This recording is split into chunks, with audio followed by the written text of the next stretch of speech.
ठीक है, अब एक क्विक रिएक्शन जरा मैं यहाँ पर प्रेम जी का भी चाहूंगी। प्रेम जी, ये कहाँ जा रही है? ये स्तर मतलब कोई स्तर ही नहीं रह गया। मैं तो स्तर का भी इस्तेमाल नहीं करूंगी क्योंकि कोई स्तर ही नहीं रह गया हमारी भारतीय राजनीति का। पता नहीं किस ओर ये जा रही है। लेकिन चुनाव से 2 दिन पहले इस तरह के बयान देना, आपको नहीं लगता इससे पहले पूर्व में भी अगर हम देखें तो इस तरह का बयान का किस तरह का खामियाजा भुगतना पड़ा था कांग्रेस को? बचना चाहिए इस तरह के बयानों से, स्पेशली राहुल गांधी को। तो पहली बात हिमानी जी ये है कि हम जब कभी भी चर्चा करते हैं कि जो शब्द स्तरहीन है बोल करके, हम केवल और केवल विपक्ष के किसी नेता के बयान पर ही चर्चा करते हैं। कभी भी बात नहीं, मैं आपकी बात ही नहीं कर रहा हूँ, पूरी मीडिया की बात कर रहा हूँ। अपने ऊपर मत लीजिए प्लीज। भाई नरेंद्र मोदी जी इतनी बार बोलते हैं, उस दिन डिबेट नहीं होती है उस विषय पर। कोई दूसरा नेता कुछ बोलता है, उस दिन डिबेट नहीं होती है। लेकिन राहुल गांधी अगर कुछ बोल दे तो उस पर फिर वो सारी नैतिकता की बात जो है हम राहुल गांधी से एक्सपेक्ट करते हैं, ये होने लग जाता है। एक बात ये है। दूसरी बात है कि ये जो कहा जाता है ना सेल्फ गोल, ये हमेशा कहा जाता रहा है। बीजेपी के नेता तो बढ़ चढ़कर बोलते रहे हैं कि राहुल गांधी को भेज दीजिए, चुनाव बीजेपी जीत जाएगी। बोलते थे कि नहीं, और सरेआम बोलते थे, कोई नेता नहीं रोकता था।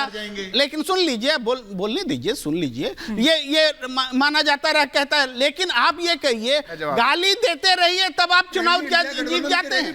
आप लगातार गाली देते, कमलनाथ ने मना किया भैया हमारे मध्य प्रदेश में, गाली देने से बीजेपी चुनाव जीतती है, ये बड़ा सवाल है। भोपाल में ये बात गलत है। चुनाव हार जाऊंगा, थोड़ा सुनने का सब्र। कमलनाथ खुद कहते भैया मेरे यहाँ मत आओ, मुझे हरवा दोगे आप। हुआ था आम आदमी पार्टी चुनाव मैदान में थी, उसका जो वहां प्रदेश अध्यक्ष था, उसकी एक बाइट नरेंद्र मोदी जी की मां को गाली देते हुए वो पूरे सर्कुलेट की गई थी।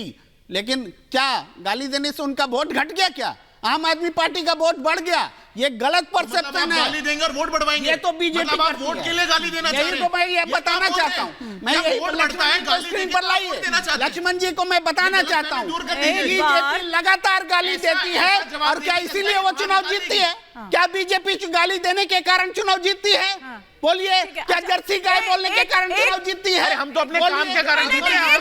एक सेकंड, अब सभी को रोक रही हूँ। देखिए, इन बयानों को कोई भी सही नहीं ठहरा रहा है। प्रेम जी, एक सेकंड सर, फखरुल साहब भी हमारे साथ। अरे वो बेचारी नहीं तो कोई सही नहीं ठहरा रहा है इस तरह के बयानों को। सर मैंने पहले भी कहा, की आत्मा की शांति के लिए माफी तो मांग लीजिए। इस तरह के बयान आए, सर सुनिए ना, इसीलिए मैंने भारतीय राजनीति कही। तो जब भारतीय राजनीति कह रही हूं तो उसमें सभी आ गए हैं, हमारे राजनेता आ गए हैं, जिनके बयान दिन ब दिन किस तरह से मतलब वो भूल जाते हैं। एक बहुत पतली सी लाइन है सर, और उसको कब क्रॉस कर जाते हैं पता नहीं चलता है। फखरुल साहब भी हैं। फखरुल साहब, आपके शफीकुर रहमान बर्क मतलब पहली बार उनकी ओर से कुछ इस तरह का बयान आया होगा, वरना तो हम हमेशा ये कहते हैं कि विवादित बयान दिया उन्होंने कहा कि इस तरह की भाषा का इस्तेमाल नहीं करना चाहिए प्रधानमंत्री के लिए, कम से कम उस पद की गरिमा होनी चाहिए। मतलब आपके इंडी गठबंधन में ही वो एकता यहां पर नजर नहीं आती है। और फिर वही बात सोच की, विचार की।